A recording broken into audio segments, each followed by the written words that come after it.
Minute Papillon, c'est l'histoire. Sous le toit rapiécé du poulailler, entre vieilles pierres et bois moussus, vivait une souris qui s'appelait Amélie.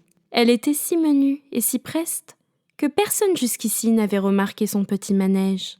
Dès le premier cocorico, la malicieuse attendait avec impatience que le perchoir se libère et que les poules se dispersent dans la cour pour descendre à son tour. Elle fouillait alors le sol de ses petites mains frêles, ramassait ça et là quelques grains, un peu de pain. Puis, pressée de repartir, elle courait se glisser dans les nids, remplissait de duvet son tablier et pchit, au moindre bruit, ni vue ni connue, elle disparaissait sous la paille. Parfois, plus téméraire, elle s'aventurait dans le jardin. Il y avait toujours une belle fleur à regarder, une bonne odeur à sentir, comme en ce jour de printemps où la nature était d'humeur joyeuse. Le cœur léger et les poches pleines, Amélie rentrait chez elle sans s'imaginer un seul instant la surprise qui l'attendait.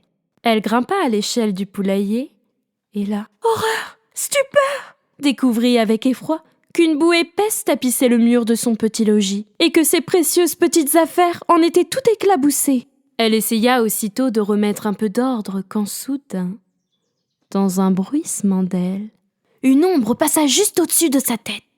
Amélie poussa un cri de frayeur et dégringola l'échelle si rapidement qu'elle se jeta dans les pattes du coq. Mais ce dernier n'eut même pas le temps de s'en offusquer. En 2 bonds et 3 culbutes, la souris disparut dans le jardin. Toute retournée, elle ne cessait de marmonner. « Mon Dieu, mon Dieu, mon Dieu !»« Eh bien, qu'est-ce qui t'arrive? Tu n'es pas une bête à bon Dieu ?» s'exclama Madeleine la musaraigne, qui l'épiait de sa fenêtre depuis un moment. S'écria Amélie. Quelqu'un s'est amusé à couvrir de boue les murs de ma maison. Et cet oiseau de malheur qui a filé si vite que... À ces mots, Madeleine éclata de rire. Au contraire, c'est merveilleux. Le bonheur a frappé à ta porte, petite souris. Il a décidé d'y faire son nid, un nid d'hirondelle. Surtout, laisse-le entrer, ne le chasse pas de chez toi. Très excitée, Amélie rentra en vitesse chez elle et fit ce que la musaraigne lui avait recommandé.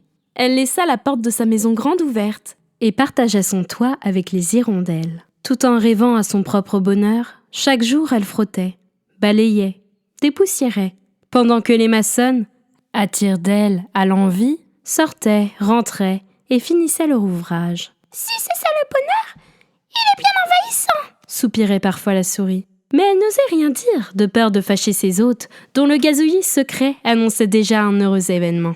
Hélas, la naissance des hirondeaux n'apporta que soucis et tracasseries.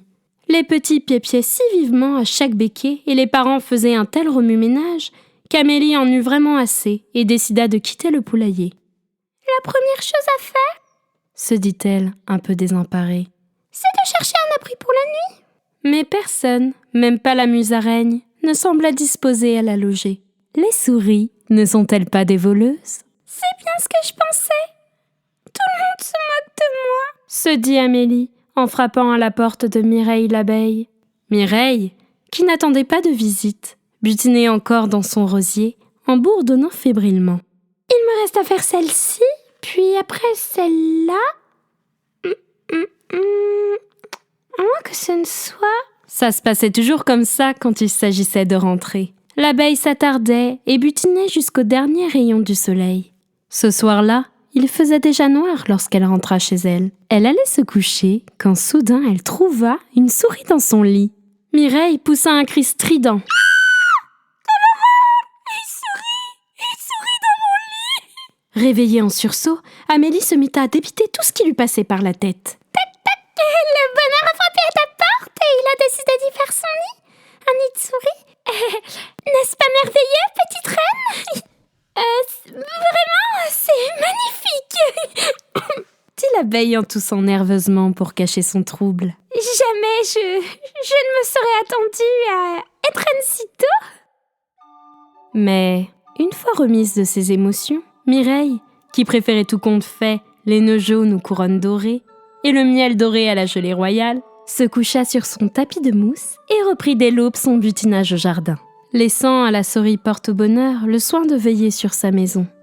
Amélie, qui n'avait jamais mangé autant de miel, même pas en rêve, vécut ainsi chez l'abeille jusqu'au départ des hirondelles, heureuse comme une reine.